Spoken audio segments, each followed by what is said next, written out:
Problems with staffing and also conditions at the Animal Foundation have employees and also some pet owners crying foul. 13 Chief Investigator Darcy Spears spent months digging into these claims and found this is a problem with many layers. She continues her exclusive series of reports showing how leadership problems are having a devastating impact on pets.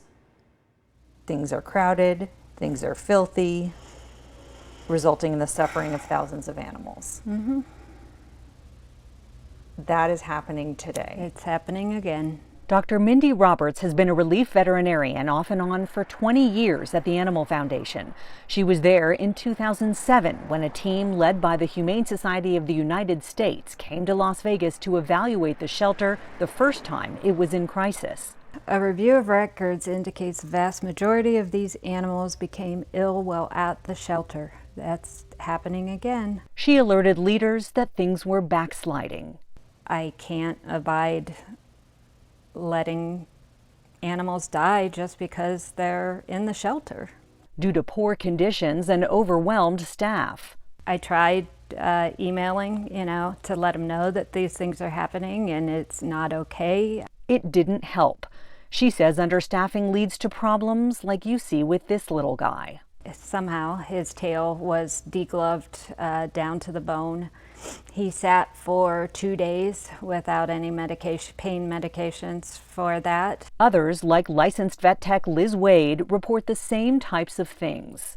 Animals that would sit in kennels with broken limbs for days to a week before we could do anything for them. The medical team also blames understaffing for the shelter's conditions. Kennels full of feces, dirty bedding left for days, brown water, escaped animals, and a massive outbreak of feline upper respiratory disease. It's very dangerous. I had the one cat that had come in perfectly healthy.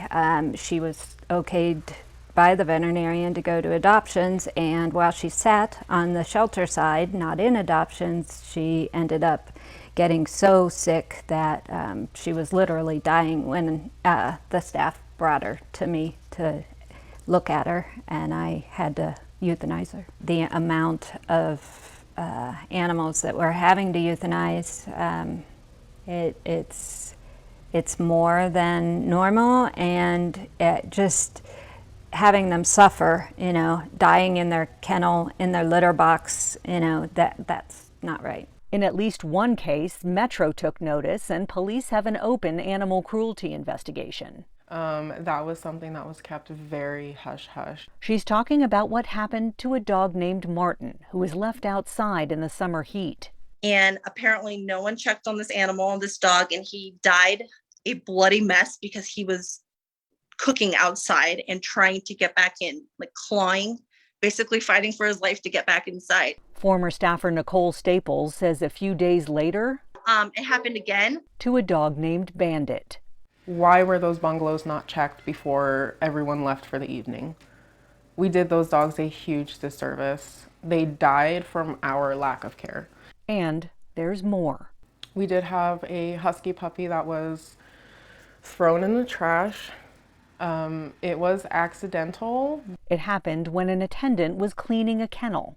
She got tasked with this whole section to clean by herself, and she was going so fast. The employee is hearing impaired. And she couldn't hear the puppy screaming from the trash can. It ended up dying. And I'm the one that found the puppy, so that was rough. I have documented all of this, and I have brought it to the attention of my supervisor or the animal care supervisor.